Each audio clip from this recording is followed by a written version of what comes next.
بیا با هم انجامش بدیم. یه اسپری آب تو پاییز برای آبرسانی لازمه. بعدش فقط به همین جایی که میبینی کانسیلر میزنم. برای میکاپ روزانه من از کرم پودر استفاده نمیکنم و فقط از کانسیلر استفاده میکنم. این رنگ از شیگلمو اینجوری میزنم کف دستم، با یه براش برش میدارم و از اینجا آروم آروم میزنمش تا روی شقیقه هام میبرمش.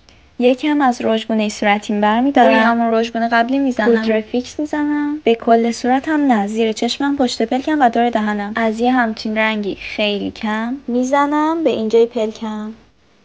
یه سایه شاین برای گوشه‌های پلکم. با سایه قهوه‌ای تیرم یه خط چشم میکشم، رو به رو نگاه میکنم، برشمو میذارم، مثلث ایجاد شده رو پر میکنم.